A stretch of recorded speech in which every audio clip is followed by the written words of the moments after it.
Meu nome é Clara e aos 35 anos, a vida me desferiu um golpe cruel 5 anos antes, quando meu amado marido, Tiago, partiu inesperadamente. Aquele dia permanece gravado em minha memória como o pior de todos e mesmo agora um membro fantasma da saudade. Às vezes me acorda minha mão se estendendo pelo vazio frio e desolador da cama ao meu lado. A casa que habito agora, uma morada bela, embora espaçosa, era um testamento do amor dele deixada para mim em seu testamento. Embora seu tamanho muitas vezes pareça esmagador para uma alma solitária, a mera ideia de vendê-la é insuportável, pois cada canto sussurra com memórias preciosas. Meu irmão mais novo, Bruno, um espírito vibrante de 32 anos, é 3 anos mais novo que eu. Sempre compartilhamos um laço profundo, apesar de nossas abordagens contrastantes da vida. Enquanto eu tendia à cautela e ao planejamento meticuloso, Bruno era mais impulsivo muitas vezes, mergulhando de cabeça nas situações sem pensar 2 vezes. No entanto, ele possuía um bom coração transbordando de um entusiasmo às vezes mal direcionado. Alguns meses atrás, Bruno se casou com Lígia. Ela já tinha um filho de 7 anos, Pedro, de um relacionamento anterior. Nossos encontros antes do casamento foram breves, mas ela parecia agradável o suficiente, um pouco reservada, mas inegavelmente educada. Pedro, um menino quieto e bem educado, quase sempre se mantinha a si mesmo, perdido em seu próprio mundo. Bruno e Lígia estavam se virando em um apartamento apertado de 2 quartos, o melhor que podiam pagar com o salário de Bruno como supervisor de armazém e o emprego de meio período de Lígia em uma boutique local. Então, na última terça-feira, enquanto eu mexia um molho marinara perfumado para o jantar, meu telefone quebrou o silêncio da noite. Oi, Clara! A voz de Bruno soava tensa, um nó de ansiedade apertando em meu estômago. Tenho 1 minuto para conversar. Claro, o que foi? Respondi, minha mão apertando instintivamente a colher de pau, uma premonição de problemas se instalando sobre mim. Estou com um problema, ele confessou, um suspiro pesado precedendo suas próximas palavras. Na verdade, alguns problemas. Ele respirou fundo, o silêncio do outro lado da linha, ampliando meu mal-estar. Fui rebaixado no trabalho, cortes de orçamento, menos salário, turno diferente. Oh, Bruno, sinto muito, murmurei, o aroma de tomates fervendo de repente tingido com uma ponta de preocupação. Não é só isso, ele continuou, sua voz mais baixa. Lígia está grávida, 2 meses já. Grávida, ecoei, uma onda de emoções mistas me invadindo. Deveria parabenizar ou lamentar, dado o tom sombrio dele. Ele acrescentou, o peso de suas circunstâncias pressionando suas palavras. O senhorio acabou de nos dar o aviso. Eles estão reformando o prédio e não renovando nenhum contrato. Temos que sair em 10 dias e com meu corte de salário e o bebê a caminho, não consigo pagar o depósito de segurança em um lugar novo agora. O pedido não dito pairava pesado no ar, uma sombra iminente de obrigação. Clara, ele finalmente perguntou, sua voz carregada de desespero. Odeio pedir isso, mas você acha que poderíamos ficar com você por um tempo, apenas até eu me reerguer? Sua casa tem aqueles quartos extras. Não vamos atrapalhar, prometo. Apenas alguns meses no máximo. A hesitação me corroía.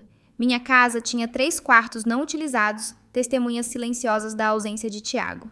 E ele era meu irmão, minha única família imediata, já que nossos pais haviam se mudado para outro estado nosso, contato reduzido a ligações infrequentes e impessoais. Como Lígia está com a gravidez? Indaguei, ganhando tempo, o peso da decisão iminente me oprimindo. Enjoos matinais, cansaço de sempre, ele respondeu. Ela está preocupada em se mudar grávida, especialmente sem ter para onde ir. Ponderei por mais um momento angustiante a imagem do rosto sorridente de Tiago, passando pela minha mente seu espírito generoso, um contraste gritante com a situação diante de mim. Ok, Bruno, cedi as palavras parecendo pesadas ao saírem de meus lábios. Vocês podem ficar aqui enquanto organizam as coisas. Sério, a Clara, você é uma salvação. Juro que não seremos um fardo. Lígia é ótima em manter a casa e ela é uma cozinheira realmente boa também. Você mal vai saber que estamos lá. Está tudo bem, eu disse, uma ponta de dúvida já se acendendo no fundo da minha mente. Quando vocês querem se mudar? Amanhã é muito cedo, o senhorio está nos dando uma folga no aluguel deste mês se sairmos rapidamente. E assim tudo começou. No dia seguinte, Bruno, Lígia e Pedro chegaram à minha porta, um turbilhão caótico de 6 malas, inúmeras caixas de papelão e promessas sinceras de uma estadia temporária. As semanas iniciais transcorreram com surpreendente facilidade. Lígia se mostrou genuinamente prestativa em casa. Ela assumiu as tarefas do jantar na maioria das noites e sua comida era surpreendentemente deliciosa. As áreas comuns permaneceram arrumadas, sob seus cuidados, e nossas conversas, embora infrequentes, eram agradáveis. Pedro, quieto e educado, quase sempre se ocupava em seu quarto absorto em videogames ou perdido nas páginas de um livro. Lentamente, quase imperceptivelmente, comecei a desfrutar da presença deles. A casa, antes ecoando com um silêncio ensurdecedor após a morte de Tiago, agora zumbia com um leve murmúrio de vida. Algumas noites nos reuníamos na sala para sessões de cinema e até me peguei ajudando Pedro com a lição de casa quando Lígia alegava exaustão. Bruno, embora visivelmente estressado com sua situação de emprego, era efusivamente grato. Ele me dava um beijo na bochecha todas as manhãs antes de sair para o trabalho, reiterando seus agradecimentos pelo nosso arranjo temporário.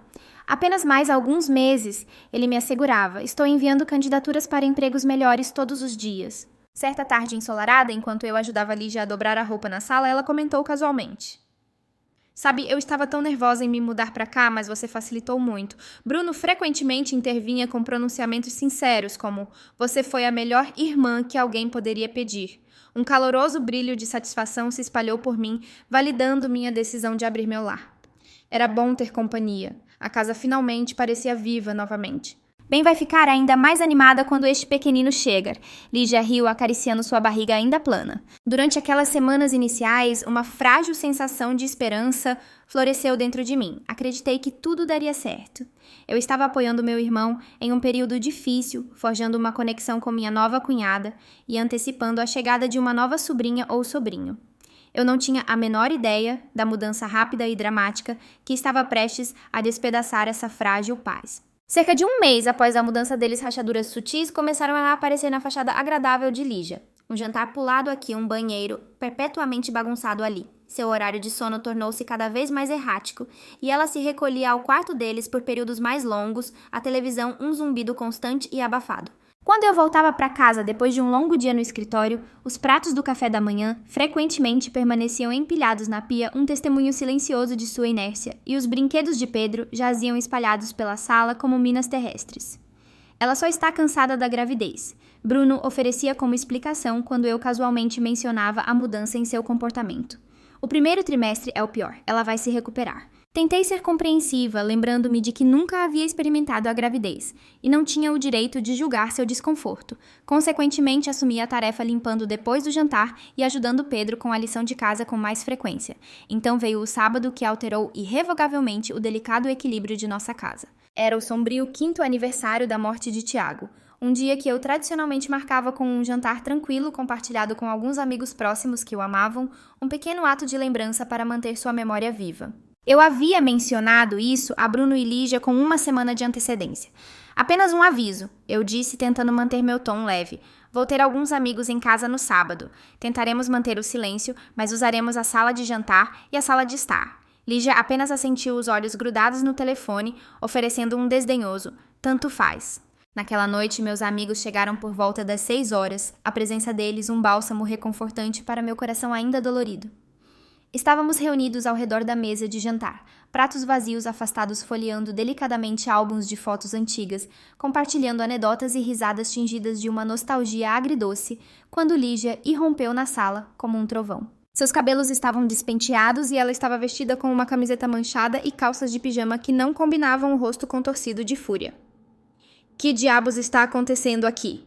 Ela disparou sua voz tão estridente e acusatória que um silêncio atordoado e imediato desceu sobre a sala.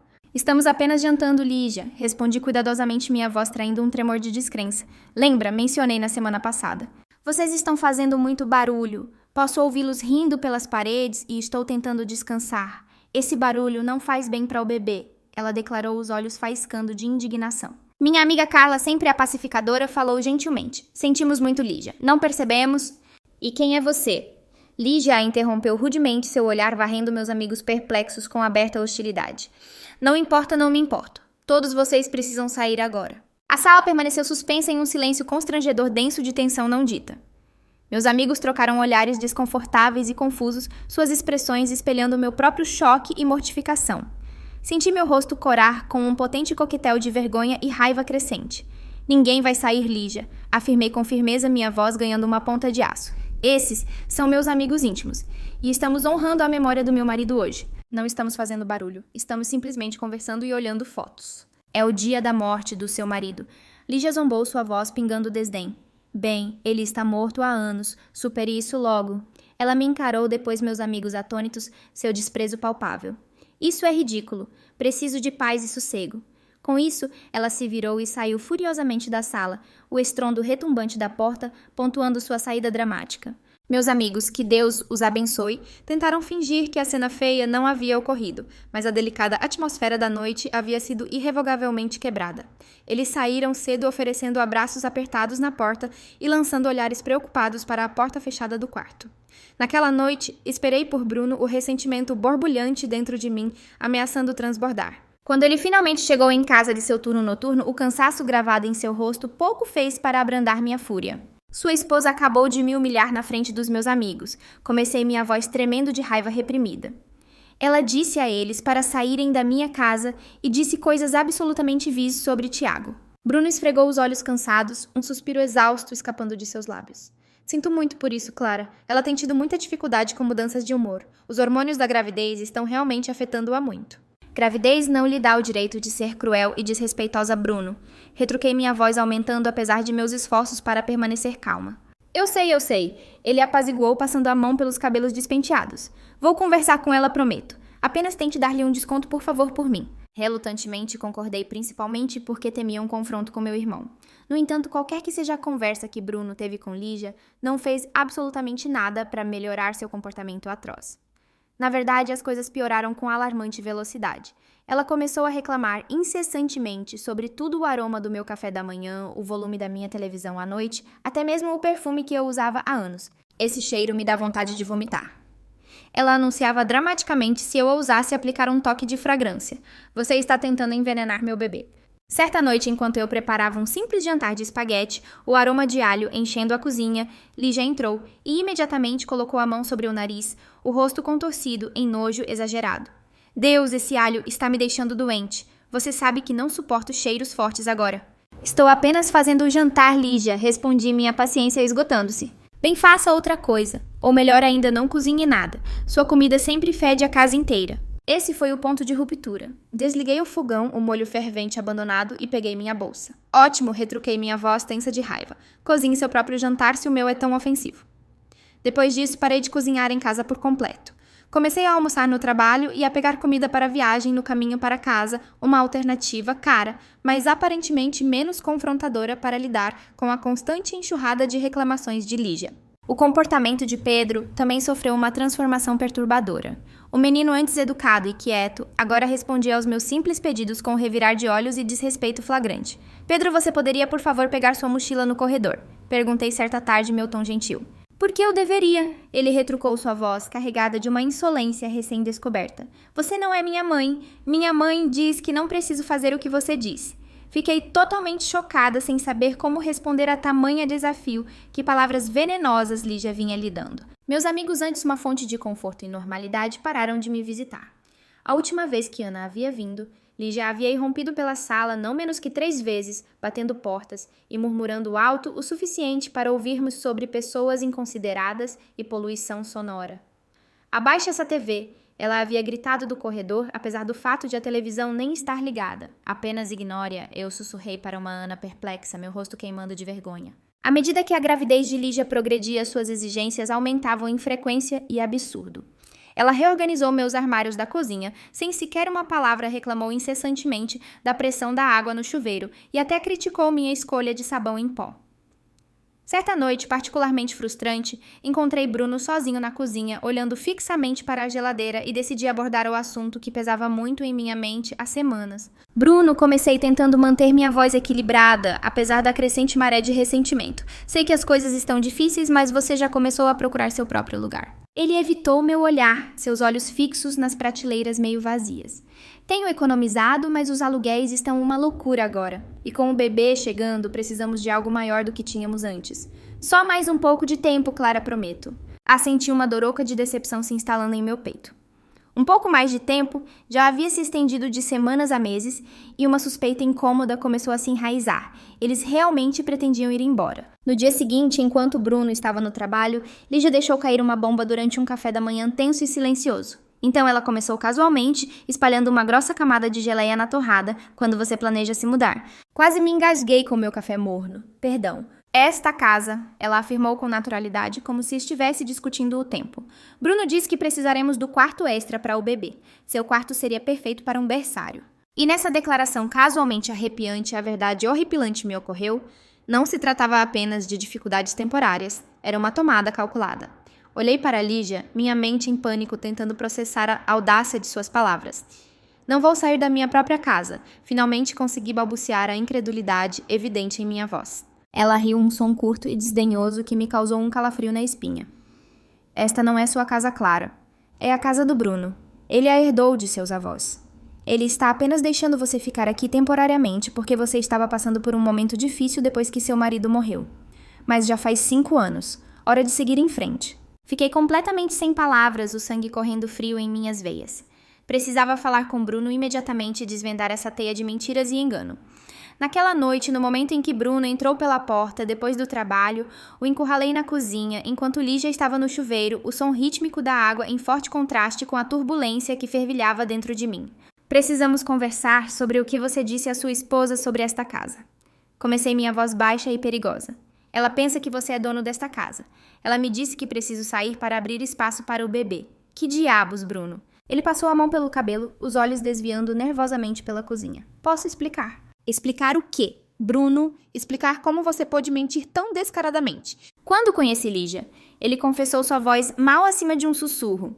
Eu talvez tenha exagerado algumas coisas. Eu disse a ela que meus avós me deixaram esta casa e que eu estava deixando você ficar aqui até você se reerguer. Por que você mentiria sobre algo tão significativo? Exigi minha voz aumentando em descrença e traição. Ele olhou para os pés, a vergonha irradiando dele em ondas. Ela estava namorando um advogado que tinha seu próprio apartamento. Eu queria impressioná-la, mostrar a ela que eu também tinha algo para mim. Então você alegou que minha casa é sua, a casa que Tiago e eu compramos juntos, a casa que ele me deixou quando morreu. As palavras pareciam cacos de vidro em minha boca. Sinto muito, Clara, ele murmurou, a voz embargada de remorso. Eu pretendia contar a verdade a ela eventualmente, mas então nos casamos e ficou cada vez mais difícil admitir que eu havia mentido. Eu não conseguia acreditar na profundidade de seu engano. Você precisa contar a verdade a ela, Bruno. Hoje. Não posso simplesmente jogar isso nela agora. Ela está grávida e estressada. Se você não contar a ela, Bruno, eu interrompi minha voz firme e inabalável. Eu contarei. Ok. Ele cedeu os ombros, encolhendo em derrota. Vou falar com ela. Apenas me dê um tempinho para encontrar o momento certo. Mas os dias se estenderam por uma semana e Bruno continuou a encontrar desculpas frágeis para adiar a conversa inevitável. Enquanto isso, Lígia se tornou mais ousada e mais exigente em suas exigências, completamente alheia à base precária sobre a qual suas suposições foram construídas. No café da manhã, uma semana depois, ela fez sua jogada. Então eu estava pensando no berçário. Ela anunciou, girando o leite restante em sua tigela de cereal. Preciso que você limpe seu quarto nas próximas 2 semanas. O bebê estará aqui antes que percebamos e precisamos começar a organizar as coisas. Olhei diretamente para Bruno, que de repente estava absorto na seção de esportes do jornal, fingindo ignorância. Bruno! Eu disse minha voz perigosamente calma. Há algo que você queira dizer à sua esposa. Ele se contorceu em sua cadeira, evitando meu olhar, mas permaneceu teimosamente em silêncio. Ótimo, eu disse minha voz, carregada de uma resolução gelada. O show acabou, Lígia. Sua testa franziu em confusão. Do que você está falando? Esta casa nunca pertenceu a Bruno. Era do meu marido e ele a deixou para mim quando morreu. Bruno não tem absolutamente nenhuma reivindicação sobre ela. O rosto de Lígia passou por uma rápida transformação de descrença, atordoada, a raiva incandescente em questão de segundos. Ela girou na cadeira, seus olhos fixos em Bruno. Do que ela está falando? Bruno parecia completamente infeliz, o peso de suas mentiras finalmente o esmagando. Eu ia te contar. Contar o quê, Bruno? A voz de Lígia aumentou afiada e acusatória. A Clara está certa, ele murmurou, o olhar fixo na mesa. Esta é a casa dela, eu nunca fui dono dela. Lígia se levantou tão abruptamente que sua cadeira bateu para trás contra o chão de azulejo.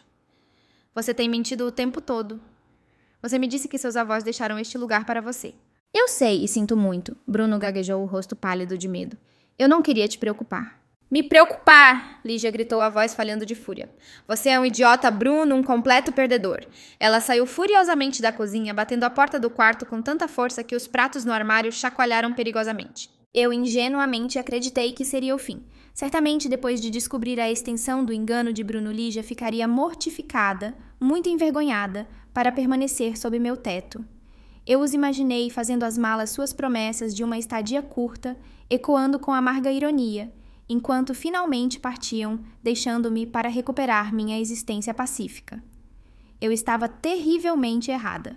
Na manhã seguinte, Bruno e Lígia apareceram juntos na cozinha, uma frente unida e inquietante. Eles se sentaram em frente à minha mesa, suas expressões estranhamente determinadas. Bruno limpou a garganta, o som pesado com falsa bravata. Clara, ele começou. Estivemos conversando e temos uma proposta. Achamos que você deveria vender esta casa. Quase me engasguei com meu café pela segunda vez em tantos dias. Perdão. Faz sentido. Bruno continuou como se apresentasse uma proposta de negócios perfeitamente razoável. Este lugar é muito grande para apenas uma pessoa de qualquer maneira. Com o dinheiro, você poderia comprar 2 lugares menores, um para nós e um para você. Não pude evitar. Uma risada áspera e incrédula escapou dos meus lábios. Vocês enlouqueceram completamente. Não vou vender minha casa. Mas sou seu irmão, Clara. Bruno implorou sua voz, assumindo um tom ferido. Família ajuda família. Eu ajudei você. Retruquei minha raiva, finalmente atingindo o ponto de ebulição. Deixei você se mudar para minha casa quando você não tinha para onde ir. Paguei todas as contas de serviços públicos e mantimentos por 6 meses. Enquanto você não contribuiu com absolutamente nada, suportei o comportamento atroz de sua esposa. Virei-me para Lígia, meu olhar inabalável. E agora você quer que eu venda minha casa para que vocês possam ter seu próprio lugar. Vocês estão brincando comigo. O rosto de Lígia se contorceu de fúria, seus olhos semicerrados com veneno. Você tem sido nada além de difícil desde que nos mudamos. Sempre reclamando, sempre me fazendo sentir indesejada em minha própria casa. Não é sua casa, gritei, finalmente perdendo toda a compostura. Esse é o ponto principal. Lígia irrompeu em lágrimas dramáticas, puxando o telefone com as mãos trêmulas. Mãe, você precisa vir aqui agora. Ela soluçou no receptor. Eles estão sendo horríveis comigo, preciso da sua ajuda. Essa foi a gota d'água. Não, declarei com firmeza, minha voz ressoando com finalidade. Ninguém mais vem pra minha casa. Na verdade, quero todos vocês fora. Hoje. Estou grávida. Lígia lamentou, suas lágrimas fluindo livremente agora. Você não pode jogar uma mulher grávida na rua. Você tem uma mãe para quem pode ligar pedindo ajuda. Retruquei, minha voz fria e implacável. Vá ficar com ela, sua coisa sem coração. Lígia gritou atrás de mim, suas palavras carregadas de autopiedade e indignação. Depois de tudo o que fizemos por você. O que exatamente vocês fizeram por mim? Perguntei, uma calma repentina e arrepiante se instalando em meio ao caos. Além de insultar meus amigos, criticar minha cozinha, reclamar do meu perfume, ensinar seu filho a me desrespeitar e tentar tomar minha casa. Bruno finalmente interveio entre nós, o rosto uma máscara de desespero. Clara, por favor, só precisamos de um pouco mais de tempo. Vocês tiveram 6 meses, Bruno? Eu disse, minha voz monótona e resoluta. Chega, façam suas malas e saiam até hoje à noite. A cena que se seguiu foi a mais feia imaginável. Os gritos histéricos e o choro de Lígia, as súplicas patéticas de Bruno por mais tempo, Pedro correndo em um estado de agitação perplexa, aumentando a cacofonia. Mas eu me mantive firme, minha resolução endurecida por sua descarada presunção e engano. Ao anoitecer, eles haviam carregado seus poucos pertences no sedã velho de Bruno e em uma caminhonete caindo aos pedaços emprestada de um amigo. Enquanto suas lanternas traseiras desapareciam pela rua, senti uma mistura avassaladora de alívio e profunda tristeza. Como as coisas haviam dado tão errado entre meu irmão e eu, naquela noite disquei o número de Renata, minha ex-sogra. Mantivemos um relacionamento próximo após a morte de Tiago, e sua sabedoria e apoio inabalável foram um salva-vidas durante meus dias mais sombrios. Troque as fechaduras, ela disse imediatamente depois de ouvir minha tumultuada história. Sua voz aguda de preocupação, e instale câmeras de segurança. Não confio naquela mulher para não tentar algo estúpido. Atendendo ao seu conselho, liguei para um chaveiro no dia seguinte e um sistema de segurança foi instalado pouco depois. Parecia uma medida excessiva, na época uma fortaleza contra uma ameaça que eu esperava nunca se materializar. Mal sabia eu o quão presciente se mostraria o aviso de Renata. 2 semanas após a tumultuada despejo, tive que embarcar em uma viagem de negócios de 3 dias, uma obrigação necessária que me encheu de uma ansiedade crescente. Deixar a casa vazia me incomodava um lembrete vívido da ausência de Tiago. No entanto, as fechaduras recém-instaladas e as câmeras de segurança ofereciam um mínimo de tranquilidade. Eu podia monitorar o feed da câmera remotamente do meu telefone, um elo digital com meu santuário que proporcionava uma frágil sensação de paz. O primeiro dia da minha viagem passou sem incidentes. O segundo dia, porém, durante uma reunião crucial, meu telefone começou a vibrar insistentemente, com alertas de segurança vibrando urgentemente em minha mão. Pedindo licença com um nó apertado de apreensão no estômago, saí da sala de conferências e verifiquei freneticamente a filmagem ao vivo. Lá estavam eles. Bruno e Lígia descarados, como se fossem donos da casa de pé, na minha varanda uma coleção desorganizada de bagagens empilhadas ao redor de seus pés. Bruno estava tentando inserir minha antiga chave da casa na fechadura, a testa franzida em concentração, enquanto Lígia estava a poucos metros de distância, os braços cruzados, um olhar presunçoso no rosto, sua barriga de grávida agora inegavelmente proeminente. Quando a chave teimosamente se recusou a girar, Bruno recorreu a arrombar a porta com o que parecia ser um cartão de crédito.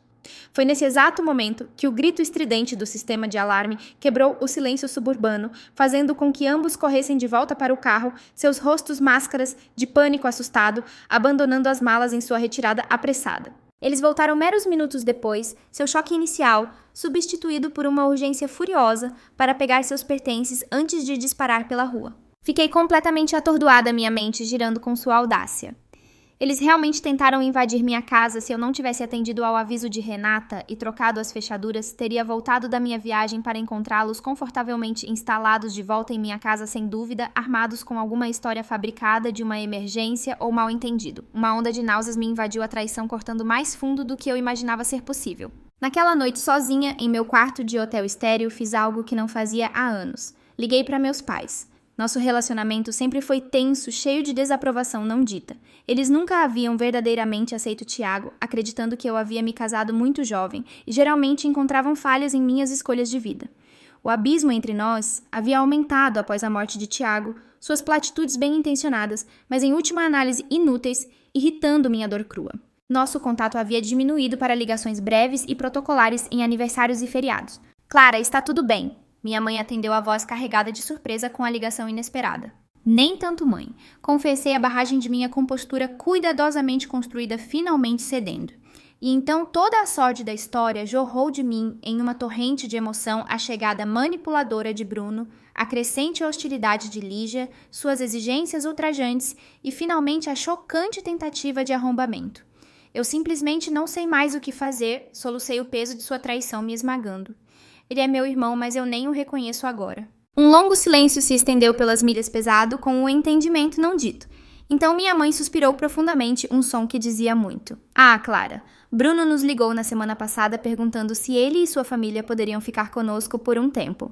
O que você disse a ele? Perguntei, uma ponta de curiosidade mórbida se acendendo dentro de mim. Dissemos não, minha mãe respondeu com firmeza, a voz desprovida de qualquer hesitação. Já conhecemos Lígia antes. Eles ficaram conosco por 6 semanas no ano passado, antes de se casarem.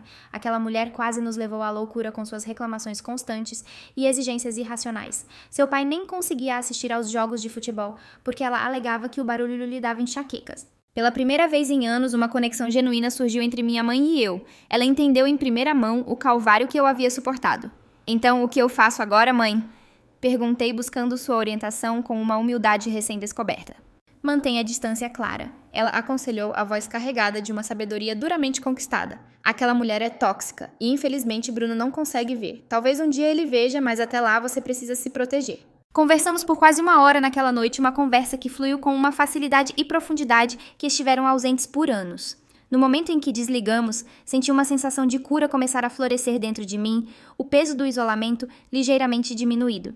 Às vezes é preciso uma crise compartilhada para preencher as velhas e familiares distâncias. A vida lentamente se instalou em um novo, embora solitário ritmo. Dediquei minha energia ao trabalho, encontrei consolo em passar tempo com meus amigos leais. E até fiz 2 viagens atrasadas para ver meus pais, uma reconexão que não havia antecipado. Bruno e eu permanecemos afastados, embora eu soubesse por meio de um primo distante que Lígia havia dado à luz um menino. Enviei uma breve mensagem de texto de parabéns, um gesto superficial, mas não recebi resposta. 6 meses silenciosos se passaram. Então, em uma terça-feira chuvosa e sombria, uma batida hesitante ecoou pela minha casa tranquila. Meu coração saltou com uma ansiedade súbita e inexplicável. Verifiquei a câmera de segurança em meu telefone e fiquei chocada ao ver Bruno parado à minha porta sozinho, parecendo mais magro e abatido do que me lembrava a centelha vibrante que antes caracterizava seus olhos, agora extinta. Abri a porta com cautela, a corrente ainda trancada. Bruno. Oi, Clara! Sua voz estava rouca, como se não usada há muito tempo, a cadência familiar tingida de um cansaço incomum. Posso entrar só para conversar, prometo. Relutantemente destranquei a corrente e permiti sua entrada. Sentamos à mesa da cozinha, o mesmo local onde tantas cenas dramáticas e dolorosas haviam se desenrolado meses antes, o silêncio entre nós espesso, com arrependimentos não ditos. Estou me divorciando! Ele disparou sem rodeios o olhar fixo nas mãos apertadas no colo. Peguei Lígia com outra pessoa, o ex dela, o pai do Pedro. Acontece que eles estavam se vendo o tempo todo. Ô Bruno, murmurei, uma onda de simpatia inesperada me invadindo apesar de tudo. Ele soltou uma risada amarga e sem humor. Não seja, melhora, fiz um teste de DNA no bebê, ele não é meu. Eu não sabia o que dizer à magnitude de sua traição e desgosto me deixando momentaneamente sem palavras. Simplesmente estendi a mão pela mesa e apertei a dele, uma oferta silenciosa de apoio. Vai haver um julgamento em breve, ele continuou, a voz rouca de raiva e dor. Ela está exigindo pensão alimentícia e metade das minhas economias. Você pode acreditar nisso, depois do que ela fez. Ele balançou a cabeça, uma imagem de completa devastação. Clara, sei que não tenho absolutamente nenhum direito de pedir isso, não depois de tudo, mas preciso de um lugar para ficar, só até o divórcio ser finalizado. Tenho dormido no sofá de um amigo, mas não posso continuar me impondo. Cada fibra do meu ser gritou não. Depois das mentiras, da manipulação, da tentativa de arrombamento, teria sido perfeitamente razoável, até justificável recusar. Mas olhando para meu irmão despojado de sua bravata, quebrado, humilhado e completamente sozinho, não consegui virar as costas completamente. Você pode ficar nos quartos de hóspedes, eu disse finalmente, minha voz traindo um cansaço que ia além da exaustão física, mas há regras básicas desta vez. O julgamento do divórcio foi um espetáculo público e confuso. Lígia chegava todos os dias com olhos estrategicamente inchados e uma narrativa dramática de abuso emocional nas mãos de Bruno e eu. Ela interpretou a vítima com uma convicção digna de Oscar chorando sobre o quão indesejada e estressada nós a havíamos feito sentir durante sua delicada gravidez. Eu estava lá para apoiar Bruno, uma testemunha silenciosa de sua performance calculada. Para minha surpresa, minha mãe veio para o julgamento, sua presença uma âncora sólida na tempestade. Até Renata, ferozmente protetora de mim, apareceu para testemunhar sobre o dia em que Bruno e Lígia tentaram invadir minha casa, seu testemunho um forte contraponto à vitimização fabricada de Lígia. Quando o advogado de Lígia tentou pintá-la como uma hóspede maltratada em minha casa, Renata se levantou, sua voz ressoando com justa indignação, e declarou: se ela foi tão maltratada, porque morou sem pagar aluguel na casa de Clara por 6 meses? E por que ela tentou invadir, depois de ser convidada a sair? O juiz, pouco impressionado com os teatros de Lígia e influenciado pela montanha de evidências contra ela, a prova irrefutável de seu caso, o teste de DNA condenatório e a inegável filmagem de segurança da tentativa de arrombamento, concedeu rapidamente o divórcio e negou suas audaciosas exigências de pensão alimentícia. Bruno está morando comigo há quase 1 ano agora. Lentamente, com muito esforço, ele está reconstruindo sua vida trabalhando diligentemente, economizando para ter seu próprio lugar, a imprudência impulsiva de seu passado aparentemente temperada pelas duras lições que aprendeu. Entramos em um ritmo fácil de coexistência tranquila. Ele respeita meu espaço, contribui justamente para as despesas da casa, e é, em sua maior parte, o irmão gentil e de bom coração que eu sempre conheci e amei, aquele cujas falhas eu podia ignorar com um afeto familiar. Ontem à noite, durante um jantar simples que eu havia preparado, sem alho, ele mencionou que havia conhecido alguém novo. Ela é legal, Clara, muito legal, nada como a Lígia. Acho que você gostaria dela. Eu sorri, um sorriso genuíno que alcançou meus olhos. Tenho certeza que sim. Eu estava pensando se talvez eu pudesse convidá-la para vir algum dia, apenas para jantar ou uma noite de cinema. Assenti o calor de sua felicidade hesitante, uma mudança bem-vinda. Parece ótimo, Bruno, mas acrescentei minha voz gentil mais firme. Quero ser clara sobre algo. O que é? Ele perguntou, a testa ligeiramente franzida. Se as coisas ficarem sérias entre vocês dois, fico feliz por você. De verdade. Mas ela não vai se mudar para cá. Aprendi minha lição sobre isso. Ele riu, uma risada genuína e sincera que eu não ouvia há o que parecia uma eternidade. Não se preocupe, Clara. Eu também aprendi minha lição. Da próxima vez que eu morar com alguém, será em meu próprio lugar com meu nome na escritura. Brindamos nossos copos de água em um acordo tácito. Foi bom ter meu irmão de volta, saber que havíamos superado a tempestade destrutiva de Lígia e emergido cicatrizados, mas mais fortes do outro lado. E embora eu não possa prever o que o futuro reserva para nós dois, sei de uma coisa com certeza inabalável: esta casa é meu santuário, construída sobre amor e memória, e nunca mais permitirei que alguém me faça sentir indesejada dentro de suas paredes. Lição valiosa a ser recordada. Limites não são muros, são linhas que traçamos para proteger nosso bem-estar e a integridade de nosso espaço pessoal. Aprender a estabelecer e impor limites saudáveis, mesmo com a família, é crucial para manter nossa paz e prevenir a exploração. Às vezes, o amor e a obrigação podem confundir essas linhas, mas em última análise, proteger a nós mesmos não é egoísmo, é necessário para nossa sobrevivência emocional. Quais são seus pensamentos sobre a situação de Clara? Você já experimentou desafios semelhantes com a família ou hóspedes? Compartilhe suas experiências e percepções nos comentários abaixo. Não se esqueça de curtir esta história e se inscrever no canal para mais narrativas envolventes.